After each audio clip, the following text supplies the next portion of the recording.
श्री राधा कृष्ण चरण कमलेभ्यो नमः। श्रीमद्भागवत महापुराण तृतीय अध्याय 10वें स्कंद का भगवान श्री कृष्ण का प्राकट्य। ओम कृष्णाय वासुदेवाय हरये परमात्मने प्रणत कलेश नाशाय गोविंदाय नमो नमः। श्री शुक उवाच अथ सर्वगुणोपेतः कालः परम शोभन यरहिवा जन जन्मरक्षं शांतं शांतरक्षण ग्रहतारकम। श्री सुखदेव जी कहते हैं, परीक्षित, अब समस्त शुभ गुणों से युक्त बहुत सुहावना समय आया। रोहिणी नक्षत्र था। आकाश के सभी नक्षत्र, ग्रह और तारे शांत और सौम्य हो रहे थे, जैसे अंतःकरण शुद्ध होने पर उसमें भगवान का आविर्भाव होता है। और श्री कृष्ण के अवतार के अवसर पर भी ठीक उसी प्रकार की समष्टि की शुद्धि का वर्णन किया गया। तो इसमें काल, दिशा, पृथ्वी, जल, अग्नि, वायु, आकाश, मन और आत्मा, इन 9 द्रव्यों का अलग अलग नामों उल्लेख करके साधक के लिए एक अत्यंत उपयोगी साधन पद्धति को संकेत किया गया है। काल, भगवान काल से परे हैं। शास्त्रों और सत्पुरुषों के द्वारा ऐसा निरूपण सुनकर काल मानव क्रुद्ध हो गया था और रुद्र रूप धारण करके सबको निगल रहा था। आज जब उसे मालूम हुआ कि स्वयं परिपूर्णतम भगवान श्री कृष्ण मेरे अंदर अवतीर्ण हो रहे हैं, तब वो आनंद से भर गया और समस्त सद्गुणों को धारण कर तथा सुहावना बनकर प्रकट हो गया। दिशा, प्राचीन शास्त्रों में दिशा को देवी माना गया। उनके एक एक स्वामी भी होते हैं, जैसे प्राची के इंद्र, प्रतीचे के वरुण। कंस के राज्य काल में ये देवता पराधीन अर्थात कैदी हो गए थे। अब भगवान श्री कृष्ण के अवतार से देवताओं की गणना के अनुसार 11-12 ही दिनों में ही इन्हें छुटकारा मिल जाएगा। इसलिए अपने पतियों के संगम सौभाग्य का अनुसंधान करके देवियां आज प्रसन्न हो गई, अर्थात दिशाएं प्रसन्न हो गई। तो जो देव एवं दिशा के परिच्छेद से रहते हैं, वे ही प्रभु भारत देश के ब्रज प्रदेश में आ रहे हैं। ये अपूर्व आनंद उत्सव भी दिशाओं की प्रसन्नता का हेतु है। संस्कृत साहित्य में दिशाओं का एक नाम आशा भी है। दिशाओं की प्रसन्नता का एक अर्थ यह है कि अब सत्पुरुषों की आशाएं, अभिलाषाएं पूर्ण होंगी। विराट पुरुष के अवयव संस्थान का वर्णन करते समय दिशाओं को उनका कान बताया गया है। तो भगवान श्री कृष्ण के अवतार के अवसर पर दिशाएं मानो ये सोचकर प्रसन्न हो गई कि प्रभु असुर असाधुओं के उपद्रव से दुखी प्राणियों की प्रार्थना सुनने के लिए सतत सावधान है। पृथ्वी, पुराणों में पृथ्वी भगवान की 2 पत्नियों का उल्लेख मिलता है, एक श्रीदेवी, दूसरी भूदेवी। ये दोनों चल संपत्ति और अचल संपत्ति की स्वामिनी है। इनके पति हैं भगवान, जीव नहीं। जिस समय श्रीदेवी के निवास स्थान वैकुंठ से उतरकर भगवान भूदेवी के निवास स्थान पृथ्वी पर आने लगे, तब जैसे परदेश से पति के आगमन का समाचार सुनकर पत्नी सज धज कर आगवानी करने के लिए निकलती है, वैसे ही पृथ्वी भी मंगलमयी होना, मंगल चिन्हों को धारण करना स्वाभाविक ही है। भगवान के श्री चरण मेरे वक्षस्थल पर पड़ेंगे। अपने सौभाग्य का ऐसा अनुसंधान करके पृथ्वी आनंदित हो रही है। वामन ब्रह्मचारी थे, परशुराम जी ब्राह्मणों को दान दे दिया। श्री रामचंद्र ने मेरी पुत्री जानकी से विवाह कर लिया। इसलिए उन अवतारों में मैं भगवान से जो सुख नहीं प्राप्त कर सके, वही अब श्री कृष्ण से प्राप्त करूंगी। यह सोचकर पृथ्वी मंगलमयी हो गई। अपने पुत्र मंगल को गोद में लेकर पतिदेव का स्वागत करने चल दी। जल अर्थात नदियों ने विचार किया कि रामावतार में सेतुबंध के बहाने हमारे पिता पर्वतों को हमारी ससुराल समुद्र में पहुंचाकर इन्होंने हमें मायके का सुख तो दिया था, अब इनके शुभागमन के अवसर पर हमें भी प्रसन्न होकर इनका स्वागत करना चाहिए। नदियां सब गंगा जी से कहती थीं, तुमने हमारे पिता पर्वत देखे हैं।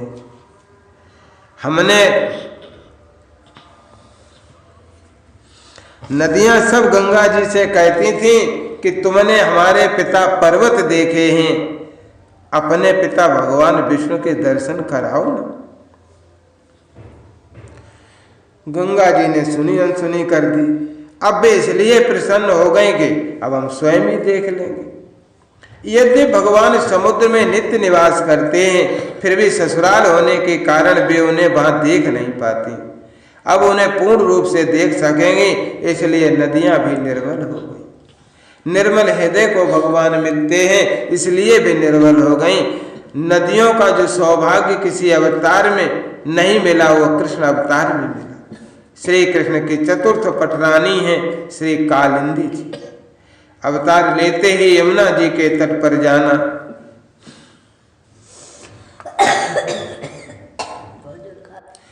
हाँ, तो नदियों को जो सौभाग्य किसी भी अवतारों में नहीं मिला, वो कृष्ण अवतार में मिलने वाला है। श्री कृष्ण की चतुर्थ पटरानी थी श्री कालिंदी जी। अवतार लेते ही यमुना जी के तट पर जाना, ग्वाल बाल तथा गोपियों के साथ जल क्रीड़ा करना, उन्हें अपनी पटरानी बनाना, इन सब बातों को सोचकर नदियां आनंद से मानो भर हृदय। कालिय दमन करके कालिय दय का शोधन, ग्वाल बालों और क्रूर अक्रूर को ब्रह्म हृदय में ही अपने स्वरूप के दर्शन आदि स्वसंबंधी लीलाओं का अनुसंधान करके हृदयों ने कमल के बहाने अपने को प्रफुल्लित हृदय को ही श्री कृष्ण के प्रति समर्पित कर दिया। उन्होंने कहा कि प्रभु, भले ही हमें लोग जड़ समझा करें, आप हमें कभी स्वीकार करेंगे। इस भावी सौभाग्य के अनुसंधान से हम सहृदय हो रहे हैं। अग्नि। इस अवतार में श्री कृष्ण ने व्योमासुर, तृणाव्रत, कालिय के दमन से आकाश, वायु और जल की शुद्धि की, मृद भक्षण से पृथ्वी की और अग्निपान से अग्नि की। भगवान श्री कृष्ण ने 2 बार अग्नि को अपने मुंह में धारण किया। इस भावी सुख का अनुसंधान करके ही अग्निदेव शांत होकर प्रज्वलित होने लगे। देवताओं के लिए यज्ञ भाग आदि बंद हो जाने के कारण अग्निदेव भी भूखे ही थे। अब श्री कृष्ण अवतार से अपने भोजन मिलने की आशा से अग्निदेव अब प्रसन्न होकर प्रज्वलित हो रहे। वायु।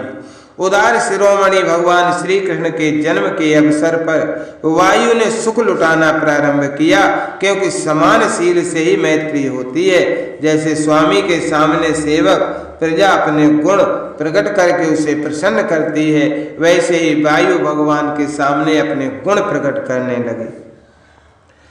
आनंद कंद श्री कृष्ण चंद्र के मुखारविंद पर जब श्रमोज्जिनत स्वेद बिंदु आ जाएंगे, तब मैं ही शीतल मंद सुगंध गत से उसे सुखाऊंगा। यह सोचकर पहले से ही वायु आज सेवा का अभ्यास करने लगा। यदि मनुष्य को प्रभु चरणारविंद के दर्शन की लालसा हो, तो उसे विश्व की सेवा ही करनी चाहिए। मानो ये उपदेश करता हुआ वायु सबकी सेवा करने लगा। रामावतार में मेरे पुत्र हनुमान ने भगवान की सेवा की, इससे मैं कृतार्थ ही हूँ, परंतु इस अवतार में मुझे स्वयं ही सेवा कर लेनी चाहिए। इस विचार से वायु लोगों को सुख पहुंचाने लगा। संपूर्ण विश्व की प्राण वायु ने संपूर्ण विश्व की ओर से भगवान के स्वागत समारोह में प्रतिनिधित्व किया। आकाश। आकाश की एकता, आधारता और विशालता और समता की उपमा तो सदा से ही भगवान के साथ दी जाती रही, परंतु अब इसकी झूठी नीलिमा भी भगवान के अंग से उपमा देने से चरितार्थ हो जाएगी। इसलिए आकाश ने मानो आनंदोत्सव मनाने के लिए नीले चंदोबे में हीरों के समान तारों की झालरें लटका दी। स्वामी के शुभागमन के अवसर पर जैसे सेवक स्वच्छ वेशभूषा धारण कर लेते हैं और शांत हो जाते हैं, इसी प्रकार आकाश के सब नक्षत्र, ग्रह, तारे शांत एवं निर्मल हो गए। वक्रता, अत्याचार और युद्ध छोड़कर श्री कृष्ण का स्वागत करने लगे। नक्षत्र। मैं देवकी के गर्भ से जन्म ले रहा हूँ, तो रोहिणी के संतोष के लिए कम से कम रोहिणी नक्षत्र में जन्म तो ले ही लेना चाहिए, अथवा चंद्रवंश में जन्म ले रहा हूँ तो चंद्रमा की सबसे प्यारी पत्नी रोहिणी में ही जन्म लेना उचित है।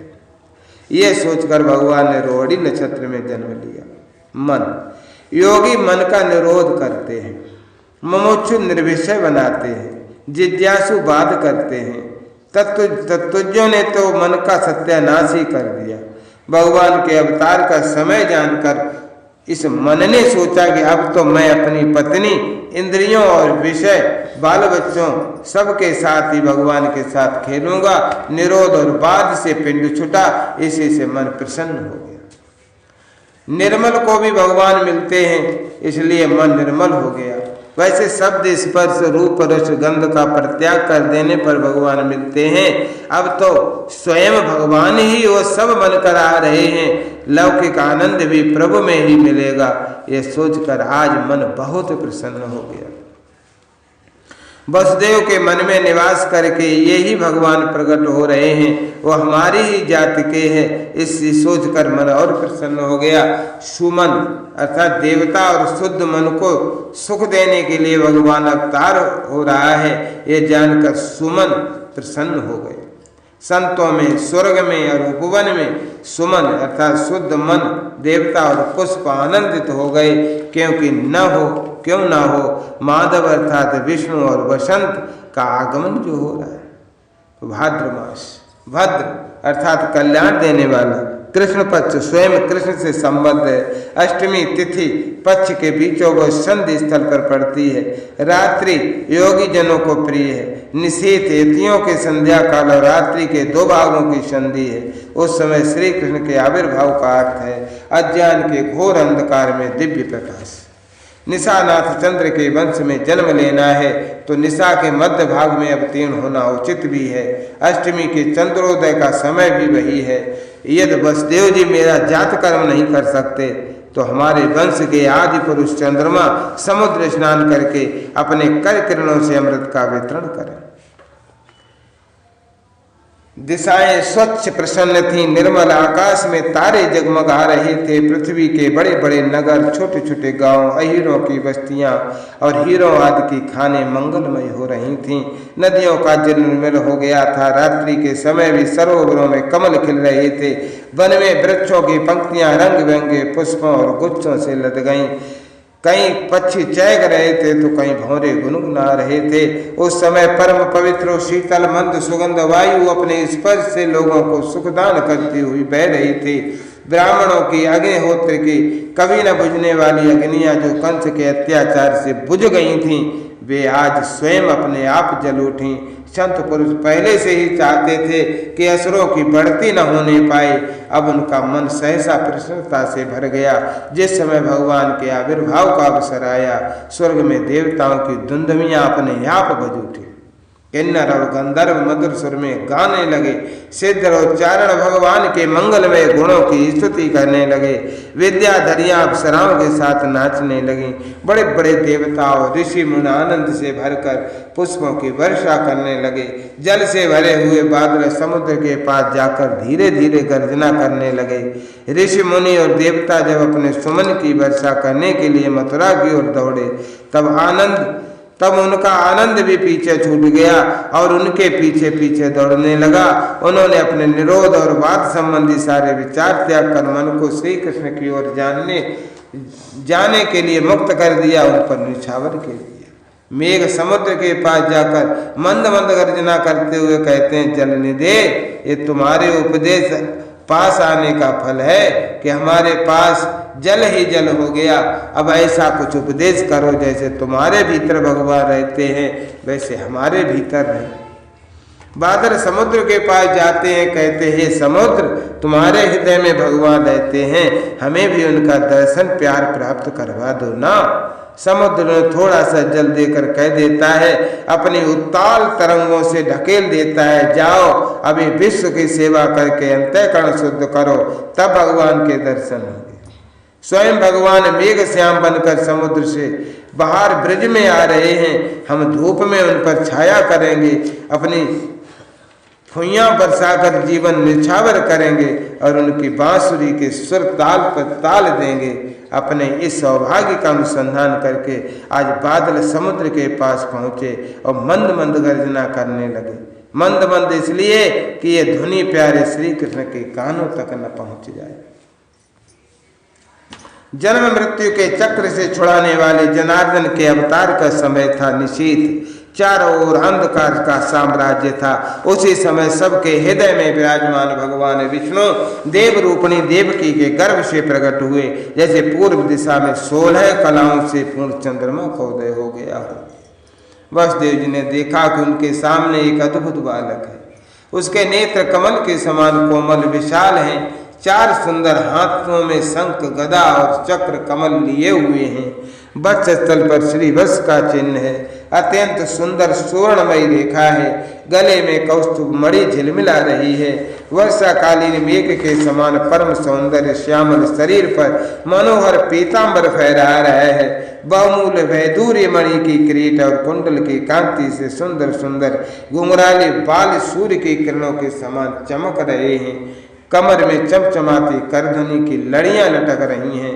बाहों में बाजूबंद और कलाइयों में कंकण शोभायमान हो रहे हैं। इन सब आभूषणों से सुशोभित बालक के अंग अंग से एक अनोखी छटा छिटक रही है। जब वसुदेव जी ने देखा कि मेरे पुत्र के रूप में तो स्वयं भगवान ही आए हैं, तब पहले तो उन्हें असीम आश्चर्य हुआ, फिर आनंद से उनकी आंखें खिल उठी। उनका रोम रोम परमानंद में मग्न हो गया। श्री कृष्ण का जन्मोत्सव मनाने की उतावली में उन्होंने उसी समय ब्राह्मणों के लिए 10,000 गायों का दान संकल्प कर दिया। परीक्षित भगवान श्री कृष्ण अपनी अंग कांति से सूत का ग्रह को जगमगा रहे थे। जब वसुदेव जी को यह निश्चय हो गया कि ये तो परम पुरुष परमात्मा ही हैं, तब भगवान का प्रभाव जान लेने से उनका सारा भय जाता रहा। अपनी बुद्धि स्थिर करके उन्होंने भगवान के श्री चरणों में अपना सिर झुका दिया और फिर हाथ जोड़ करके उनकी स्तुति करने लगे। वसुदेव उवाच विदितोऽसि भवान् साक्षात् पुरुषा प्रकृते परा केवलानुभवानंद स्वरूपा सर्वबोधिदृक्। वसुदेव जी कहने लगे कि मैं समझ गया कि आप प्रकृति से अतीत साक्षात पुरुषोत्तम हैं। आपका स्वरूप है केवल अनुभव और केवल आनंद। आप समस्त बुद्धियों के एकमात्र साक्षी हैं। आप ही सर्ग के आदि में अपनी प्रकृति से स्त्रोणमय जगत की सृष्टि करते हैं, फिर उसमें प्रविष्ट न होने पर भी आप प्रविष्ट के समान जान पड़ते हैं। जैसे जब तक महतत्व आदि कारण तत्व पृथक पृथक रहते हैं, तब तक उसकी शक्ति भी पृथक पृथक होती है। जब ये इंद्रियादि 16 विकारों के साथ मिलते हैं, तभी इस ब्रह्मांड की संरचना करते हैं। इसे उत्पन्न करके इसी में अनुप्रविष्ट से जान पड़ते हैं। पर सच्ची बात तो ये है कि वे किसी भी पदार्थ में प्रवेश नहीं करते। ऐसा होने के कारण ये है कि उनसे बनी हुई जो भी वस्तु है उसमें भी पहले से ही विद्यमान रहते हैं। ठीक वैसे ही दुर्बुद्धि के द्वारा केवल गुणों के लक्षणों का ही अनुमान किया जा सकता है और इंद्रियों के द्वारा केवल गुणमय विषयों का ही ग्रहण किया जा सकता है। यद्यपि आप उनमें रहते हैं, फिर भी उन गुणों के ग्रहण से आपका ग्रहण नहीं होता। इसका कारण यह है कि आप सब कुछ हैं, सबके अंतर्यामी, परमार्थ सत्य और आत्मस्वरूप है। गुणों का आवरण आपको ढक नहीं सकता, इसलिए आप में न बाहर है न भीतर है। फिर आप किस में प्रवेश करेंगे? इसलिए प्रवेश न करने पर भी आप प्रवेश किए हुए के समान ही दिखते हैं।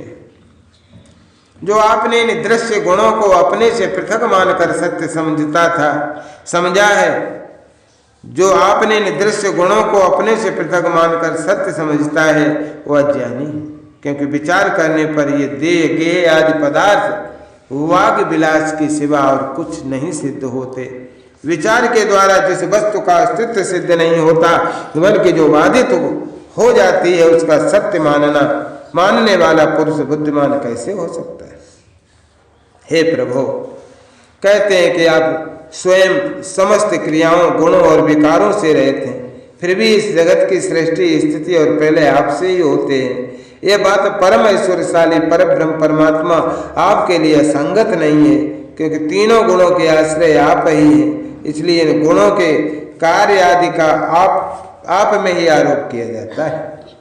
आप ही तीनों लोकों की रक्षा करने के लिए अपनी माया से सत्व में शुक्ल वर्ण पोषणकारी विष्णु रूप धारण करते हैं। उत्पत्ति के लिए रजा प्रदान रक्त वर्ण सृजनकारी ब्रह्मा रूप बन जाते हैं और प्रलय के समय तमोगुण प्रधान कृष्ण वर्ण संहारकारी रुद्र रूप स्वीकार करते हैं। हे प्रभु, आप सर्वशक्तिमान हैं, सबके स्वामी हैं। इस संसार की रक्षा के लिए ही आपने मेरे घर अवतार लिया है। आजकल कोटि कोटि असुर सेनापतियों ने राजा का नाम धारण कर रखा है और अपने अधीन बड़ी बड़ी सेनाएं कर रखी हैं। आप उन सब का संहार कर रहे हैं। देवताओं के भी आराध्य देव प्रभु, ये कंस बड़ा दुष्ट है। इसे जब मालूम हुआ कि आपका अवतार हमारे घर में होने वाला है, तब उसने आपके भय से आपके बड़े भाइयों को मार डाला। अभी उसके दूत आपके अवतार का समाचार उसे सुनाएंगे और वो अभी हाथ में शस्त्र लेकर दौड़ आएगा। श्री सुखदेव जी कहते हैं, परीक्षित इधर देवकी ने देखा कि मेरे पुत्र में तो पुरुषोत्तम भगवान के सभी लक्षण मौजूद हैं। पहले तो उन्हें कंस से कुछ भय मालूम हुआ, परंतु फिर वे बड़े पवित्र भाव से मुस्कुराते हुए वो भी स्तुति करने लगे। माता देवकी ने कहा कि रूपम यतत प्राहुरव्यक्तमाद्यम ब्रह्म जो ये तेरे निर्गुणम निर्विकारकम। प्रभु, वेदों ने आपके जिस रूप को अव्यक्त और सबका कारण बतलाया है, जो ब्रह्म ज्योतिष स्वरूप समस्त गुणों से रहित और विकारहीन है, जिसे विशेषण रहित अनिर्वचनीय निष्क्रिय और केवल विशुद्ध सत्ता के रूप में कहा गया है, भाई बुद्धि और आदि के प्रकाश के विष्णु तो आप ही स्वयं।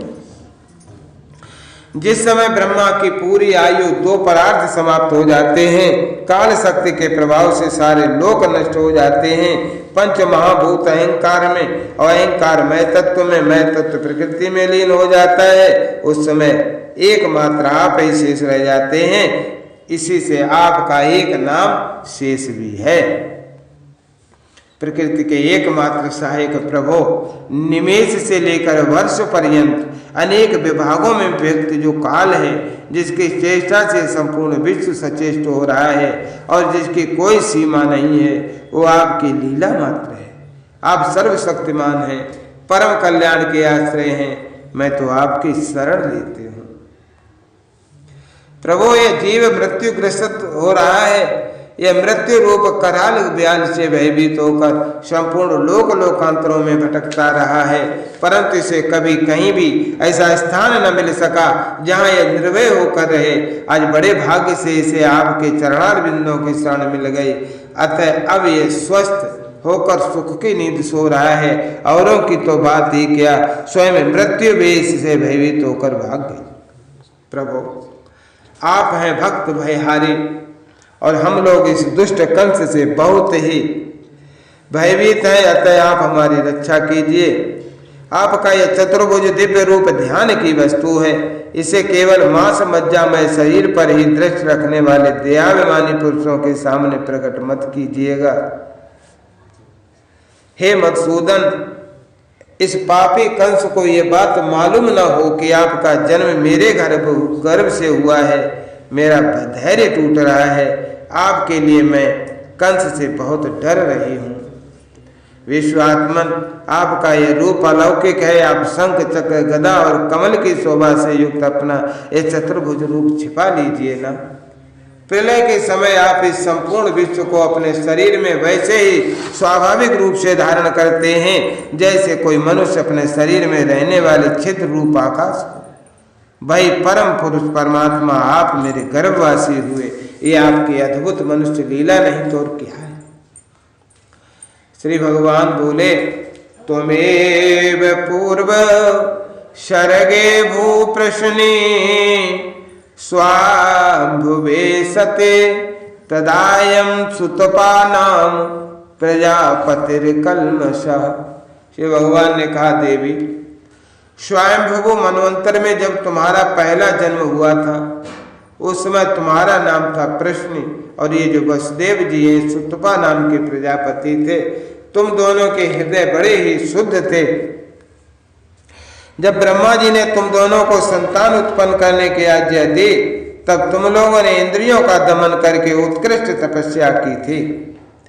तब दोनों तुम दोनों ने वर्षा, वायु, घाम, शीत, उष्ण आदि काल के विभिन्न गुणों का सहन किया और प्राणायाम के द्वारा अपने मन के मल धो डाले। तुम दोनों कभी सूखे पत्ते खा लेते थे, कभी हवा पीकर रह जाते थे। तुम्हारा चित्त बड़ा शांत था। इस प्रकार तुम लोगों ने मुझसे अभीष्ट वस्तु प्राप्त करने की इच्छा से मेरी आराधना की थी। मुझ में चित्त लगाकर ऐसा परम दुष्कर और घोर तप करते करते देवताओं के 12,000 वर्ष बीत गए। पुंडमयी देवी, उस समय मैं तुम दोनों पर प्रसन्न हुआ, क्योंकि तुम दोनों ने तपस्या और श्रद्धा और प्रेममयी भक्ति से अपने हृदय में नित्य निरंतर मेरी भावना की थी। उस समय तुम दोनों के अभिलाषा पूर्ण करने के लिए वर देने वालों का राजा मैं इसी रूप में तुम्हारे सामने प्रकट हुआ था। जब मैंने कहा कि तुम्हारी जो इच्छा हो मुझसे मांग लो, तब तुम दोनों ने मेरे जैसा पुत्र मांगा। उस समय तक विषय भोगों से तुम लोगों का कोई संबंध नहीं हुआ था, तुम्हारी कोई संतान भी न थी, इसलिए मेरी माया से मोहित होकर तुम दोनों ने मुझसे मोक्ष नहीं मांगा। तुम्हें मेरे जैसा पुत्र होने का वर प्राप्त हो गया और मैं वहां से चला गया। अब सफल मनोरथ होकर तुम लोग विषयों का भोग करने लगे। मैंने देखा कि संसार में शील, स्वभाव और उदारता तथा अन्य गुणों में मेरे जैसा दूसरा कोई नहीं है, इसलिए मैं ही तुम दोनों का पुत्र हुआ और उस समय मैं प्रश्न गर्भ के नाम से प्रख्यात हुआ। फिर दूसरे जन्म में तुम हुई अदिति और मैं और वसुदेव हुए कश्यप। उस समय मैं भी तुम्हारा पुत्र हुआ। मेरा नाम था उपेंद्र। शरीर छोटा होने के कारण लोग मुझे वामन भी कहते थे। सती देवी, तुम्हारे इस तीसरे जन्म में भी मैं उसी रूप से फिर तुम्हारा पुत्र हुआ हूँ। मेरी वाणी सर्वदा सत्य होती है। भगवान श्री कृष्ण ने विचार किया कि मैंने इनको वर तो दे दिया, ये दिया कि मेरे सदृश पुत्र होगा, परंतु इसको मैं पूरा नहीं कर सकता, क्योंकि वैसा कोई है ही नहीं। किसी को कोई वस्तु देने की प्रतिज्ञा करके पूरी न कर सके तो उसके समान 3 गुनी वस्तु देनी चाहिए। तो मेरे सदृश पदार्थ के समान मैं ही हूँ, अतएव मैं आपको अपने को 3 बार इनका पुत्र बनाऊंगा। एतद वाम दर्शितम रूपम प्राग जन्म स्मरणाय में। मैंने तुम्हें अपना यह रूप इसलिए दिखला दिया कि तुम मेरे पूर्व अवतारों का स्मरण तुम्हें हो जाए। यदि मैं ऐसा नहीं करता तो केवल मनुष्य शरीर से मेरे अवतार की पहचान नहीं हो पाती। तुम दोनों मेरे प्रति पुत्र भाव और निरंतर ब्रह्म भाव रखना। इस वात्सल्य, स्नेह और चिंतन के द्वारा तुम्हें मेरे परम पद की प्राप्ति होगी। श्री सुखदेव जी कहते हैं, भगवान इतना कहकर तो चुप हो गए। अब उन्होंने अपनी योग माया से पिता माता के देखते देखते तुरंत एक साधारण शिशु का रूप धारण कर लिया। तब वसुदेव जी ने भगवान की प्रेरणा से अपने पुत्र को लेकर सूतिका गृह से बाहर निकलने की इच्छा की। उसी समय नंद पत्नी यशोदा के गर्भ से उस योग माया का जन्म हुआ, जो भगवान की शक्ति होने के कारण उनके समान ही जन्म रहे थे। उसी योग माया ने द्वारपाल और पूर्वासियों के समस्त इंद्रियां वृत्तियों की चेतना हर ली। वे सब के सब अचेत से होकर सो गए। बंदी गृह के सभी दरवाजे बंद थे। उनमें बड़े बड़े किवाड़, लोहे की जंजीरें, ताले जड़े हुए थे। उनके बाहर जाना बड़ा कठिन था। परंतु वसुदेव जी भगवान श्री कृष्ण को गोद में लेकर ज्यों ही उनके निकट पहुंचे, त्यों ही वे सब दरवाजे अपने आप से आप खुल गए।